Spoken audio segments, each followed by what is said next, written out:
ಪೂಜಾ ಮೂಲಂ ಗುರುಮೂರ್ತಿ, ಧ್ಯಾನ ಮೂಲಂ ಗುರುಪಾದಂ, ಮಂತ್ರ ಮೂಲಂ ಗುರುವಾಕ್ಯಂ, ಮೋಕ್ಷ ಮೂಲಂ ಗುರುಕೃಪಾ. ಇದು ಒಂದು ಸುಭಾಷಿತ.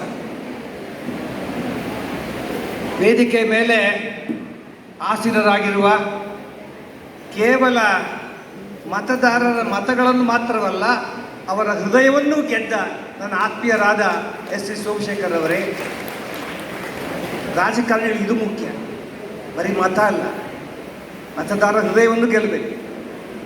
ಹಾಗೆಯೇ ಆಸೀನರಾಗಿರುವ ಎಲ್ಲ ಗೌರವಾನ್ವಿತ ಗಣ್ಯರೇ, ಎಲ್ಲರ ಹೆಸರು ಹೇಳ್ಕೊಂಡು ಹೋದ್ರೆ ದಿನ ಆಗ್ಬೋದು,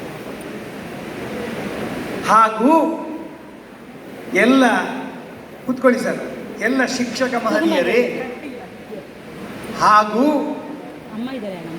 ಇವತ್ತಿನ ಈ ಸಮಾರಂಭದ ಸಡಗರವನ್ನು, ಸಂಭ್ರಮವನ್ನು ಹೆಚ್ಚಿಸಿದ ಸರ್ವಾಲಂಕಾರ ಭೂಷಿತೆಯಾಗಿ ಬಂದಿರತಕ್ಕಂಥ ಎಲ್ಲ ಮಹಿಳಾ ಶಿಕ್ಷಕಿಯರೇ,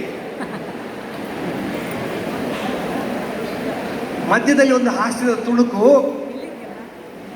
ಮೊನ್ನೆ ನನ್ನನ್ನು ಯಾರೋ ಕೇಳಿದರು, ಪುತ್ತೂರು ಯಾರೇ, ಆನಂದಕ್ಕೂ ಪರಮಾನಂದಕ್ಕೂ ಏನು ವ್ಯತ್ಯಾಸ?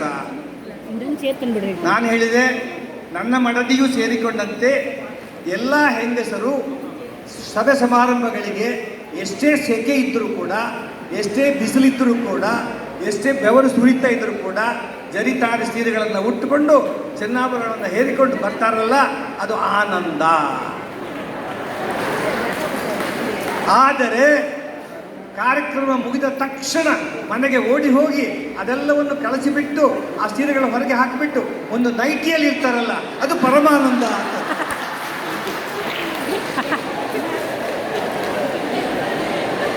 ಅಲ್ಲ, ಇದು ನಿಜವಾದ ಸತ್ಯ ಅಲ್ವಾ? ನೋಡಿ, ಎಲ್ಲ ಹೇಳ್ತಾರೆ.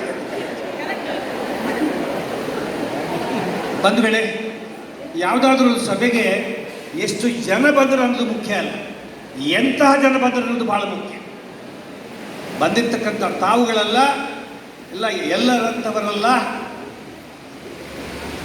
ತಾವುಗಳು ಎಂದರೆ, ಶಿಕ್ಷಕರು ಎಂದರೆ ವಿದ್ಯಾರ್ಥಿಗಳ ಭವಿಷ್ಯವನ್ನು ರೂಪಿಸುವ ರೂವಾರಿಗಳು, ಸಮಾಜದ ಸ್ವಾಸ್ಥ್ಯವನ್ನು ಕಾಪಾಡುವ ಸಂರಕ್ಷಕರು, ಹಾಗೆಯೇ ದೇಶದ ಭವಿಷ್ಯವನ್ನು ನಿರ್ಣಯಿಸುವ ನಿರ್ಣಾಯಕರು, ಅವರೇ ಶಿಕ್ಷಕರು. ನೋಡಿ, ಒಂದು ಮಾತಿದೆ,